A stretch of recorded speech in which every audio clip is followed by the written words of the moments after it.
నిజంగా ప్రజా మన్ననను పొందాలంటే లీడర్ కావాల్సిన క్వాలిటీస్ ఏంది? ముందుగా రావాల్సింది వాక్చాతుర్యం. ఇప్పుడు పిసిసి అధ్యక్షుడిగా మహేష్ కుమార్ గౌడ్కి ఇచ్చారు. ఆయన ఎన్నడన్నా ఆయన గొంతు లేపిండా? ప్రశ్నించే గొంతుకగా ఎప్పుడన్నా మాట్లాడిండా?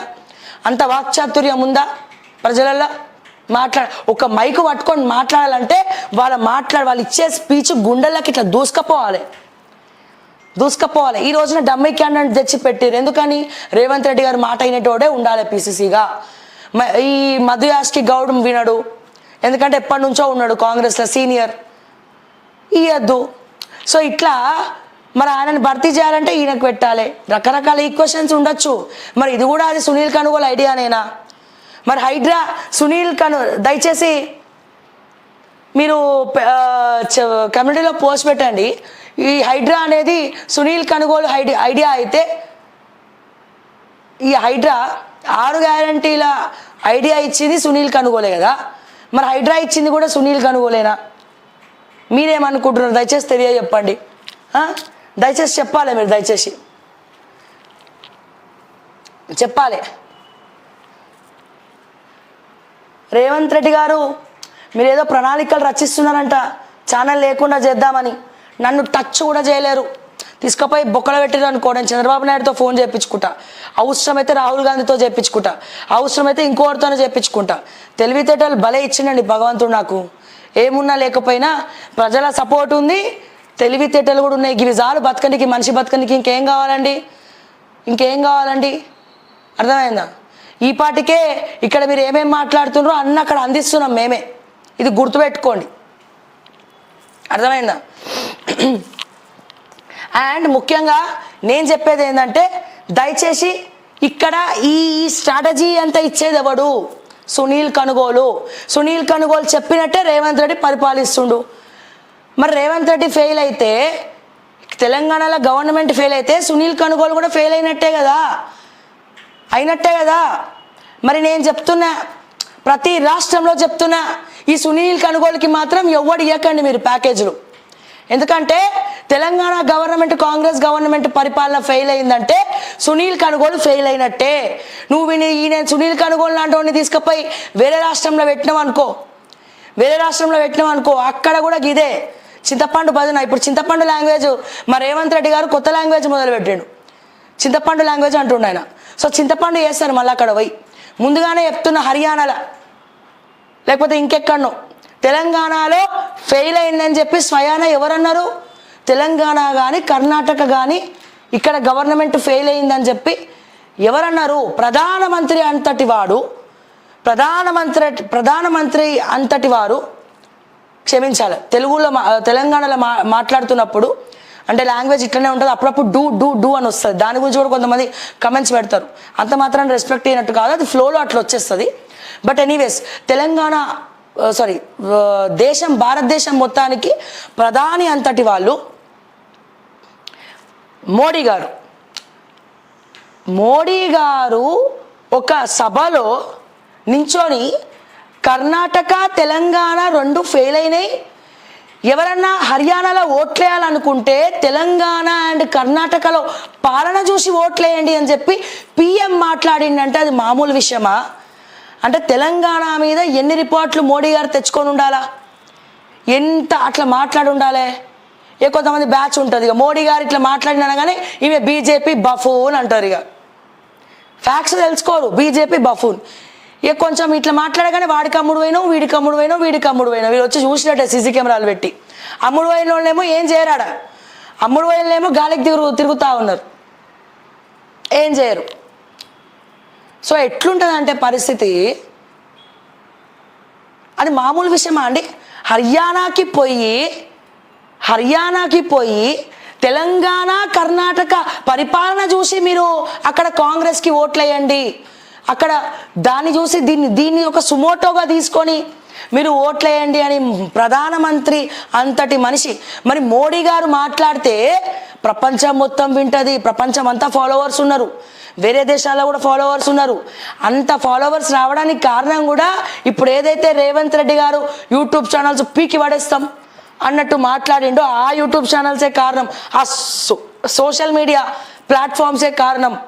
వాట్సాప్ కావచ్చు, ట్విట్టర్ కావచ్చు, ఫేస్బుక్ కావచ్చు, ఇన్స్టా కావచ్చు, అది యూట్యూబే కావచ్చు, what ever it is. Narendra Modi గారు మాట్లాడితే ప్రపంచం మొత్తం వింటది. వేరే దేశాల్లో ఉన్నటువంటి పొలిటికల్ లీడర్స్, ప్రెసిడెంట్స్ కూడా వింటారు. మరి వీళ్ళందరి ముందు పరువు అయినట్టే కదా. మరి అంటే తెలంగాణ ఎత్తుకుతారు, గూగుల్ తల్లిని అడుగుతారు. చాలామంది తెలియదు తెలంగాణ సీఎం ఎవరని తెలియదు. గూగుల్ తల్లిని అడుగుతారు. తెలంగాణ సీఎం అనగానే రేవంత్ రెడ్డి అని వచ్చింది అనుకో ఫర్ ఎగ్జాంపుల్. అచ్చా రేవంత్ రెడ్డి పరిపాలించేది అని చెప్పి రేవంత్ రెడ్డికి చెడ్డపేరు ప్రపంచం మొత్తం తెలిసిపోయింది. ఇక అసలే మొన్న అమెరికా పోయినప్పుడు కూడా పాపం మా శ్రీధర్ బాబు గారే ఇనిషియేటివ్. శ్రీధర్ బాబు గారు లేకపోతే ఎట్లా నడుపుతుండే రేవంత్ రెడ్డి గారు? ఎట్లా ఎట్లా ఎట్లా చేస్తుండే? సో ఇట్లా మాట్లాడుకుంటూ పోతే చాలా అంశాలు ఉన్నాయి, చాలా అంశాలు ఉన్నాయి. ప్రజల పక్షాన, సామాన్యుల పక్షాన ఇంకోసారి ఎవరైనా వస్తే బరాబర్ ఇట్లనే మాట్లాడతాం. ఎందుకంటే ఇవన్నీ శాటిలైట్లో చెప్పరు, ఇవన్నీ ట్యూబుల్లో చెప్తారు కాబట్టి మీకు మండుతా ఉన్నది ఎట్లనో అట్లా పీకి పడేయాలని చెప్పి. సో పాయింట్ ఏంటంటే నీకు నిజంగా మానవత్వం ఉంది అంటున్నావు కదా. నీకు నిజంగా మానవత్వం ఉంటే ఎవడెవడి ఇల్లు అయితే కుళ్ళగొట్టిండో హైడ్రా, ఎవడెవడి ఇల్లు అయితే కుళ్ళగొట్టిందో కంపన్సేషన్ ఇవ్వండి, వాళ్ళకి కంపన్సేషన్ ఇవ్వండి.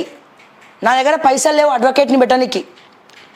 ఎవరైనా పార్టీస్ బీఆర్ఎస్ కానీ లేకపోతే బీజేపీ కానీ మీ దగ్గర పుష్కలంగా అడ్వకేట్లు ఉన్నారు కదా, సామాన్యుల పక్షాన కోర్టులో పిల్లేయండి. లంచ్ మోషన్ వేస్తారా ఇంకేది వేస్తారో మీ ఇష్టం. సామాన్యుల పక్షాన మీ పార్టీ తరపున అడ్వకేట్ని పెట్టి మీకు నిజంగా ప్రజల పట్ల ఇప్పుడు నిరూపించండి. నిజంగా మీకు సామాన్యుల పక్షాన పార్టీలు ఉన్నాయి అని మీకు మనసే ఉంటే ఎవడెవడైతే రోడ్డు మీద పడ్డాడో ఆ రోడ్డు మీద పడ్డవాడి తరపున నువ్వు లాయర్ని పెట్టు, అడ్వకేట్ని పెట్టు ఫ్రీగా. నువ్వేం చేయకర్లే, పలానా పార్టీ మా కోసం అడ్వకేట్ని పెట్టింది, మేము కోర్టులో కేసు గెలుచుకున్నాం. ఈ చెవులు బిండి మీకు కంపన్సేషన్ వచ్చేలాగా అడ్వకేట్ చేయాలి. హైకోర్టు కాకపోతే సుప్రీంకోర్టుకి వండి. హైకోర్టు కూడా చక్కగా తీర్పియలేదు అనుకో, ఎందుకంటే కొన్ని మేనేజ్ చేస్తారు ఏజీపీలు, ఎందుకంటే పోస్టులు ఇచ్చేది వీళ్ళే కదా, గవర్నమెంటే. అట్లా అనిపిస్తే సుప్రీంకోర్టులో కూడా వేసి సామాన్యుల పక్షాన పార్టీలు ఉన్నాయి, బతికే ఉన్నాయి తెలంగాణలో ప్రతిపక్ష పార్టీలు అని చెప్పి బీజేపీ కానీ బీఆర్ఎస్ కానీ ఈ కొన్ని పంచాయతీలు తెచ్చింది బీఆర్ఎస్ఏ. కానీ దీన్ని పశ్చాత్తాపడండి, సామాన్యుల పక్షాన కొట్లాడిచ్చి అడ్వకేట్ని పెట్టి కొంచెమన్నా మీరు చేసిన పాపాలు కడిగేసుకోండి, ప్రజల తరపున ఉండి కడిగేసుకోండి అంటున్నా నేను. ఈ అడ్వకేట్ని పెట్టండి, పెట్టి సామాన్యులకు ఇల్లు ఎట్లా కులగొట్టిన ఇల్లు అయితే ఆ ప్లేస్లో కట్టి, లేకపోతే వేరే దగ్గర జాగయి, లేకపోతే కంపెన్సేషన్ ఇవ్వు. బ్యాంక్ వాడికి ఎవడెవడైతే ఈఎంఐలు కట్టిండో, ఎవరెవరైతే పైసలు ఇచ్చి డౌన్ పేమెంట్లు కట్టిండ్రో వాళ్ళ డబ్బులు బ్యాంక్ వాళ్ళు మళ్ళీ వీళ్ళకి ఇచ్చేలాగా ఒక అడ్వకేట్ని పెట్టి నడిపి అని చెప్పి నేను అడుగుతున్నా.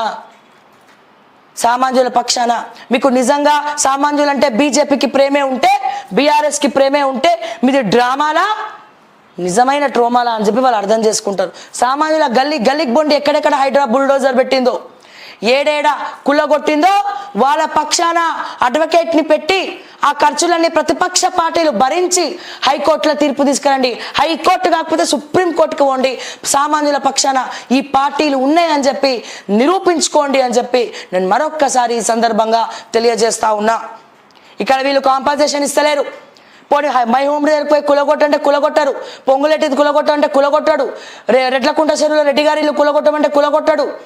మళ్ళీ చెప్తాడు కట్టిన ఇళ్ళని ధ్వంసం చేయొద్దని చెప్పి మళ్ళీ హైడ్రా కొత్త బాడీ తీసుకొచ్చింది. ఎప్పుడు మరి సామాన్యుల మిడిల్ క్లాస్ వాళ్ళు కట్టే ఉన్నాయి కదా, మనం ఎందుకు కులగొట్టినావు? అట్లాంటప్పుడు నువ్వు వాళ్ళకి కంపన్సేషన్ ఇచ్చి తీరాల్సిందే, కంపన్సేషన్ ఇచ్చి తీరాల్సిందే. ఇది రాసి పెట్టుకోండి. కంపన్సేషన్ ఇవ్వాలి, డబుల్ బెడ్రూమ్ ఇవ్వాలి, జాగా ఇవ్వాలి. బ్యాంక్ వాళ్ళు పైసా కట్టించుకున్న డబ్బులు కూడా ముక్కు పిండి బ్యాంక్ వాళ్ళతో ఇప్పించాలి. ఇదన్నీ గవర్నమెంట్ టేక్ ఓవర్ చేస్తుందా? చేయమని దమ్ముంటే.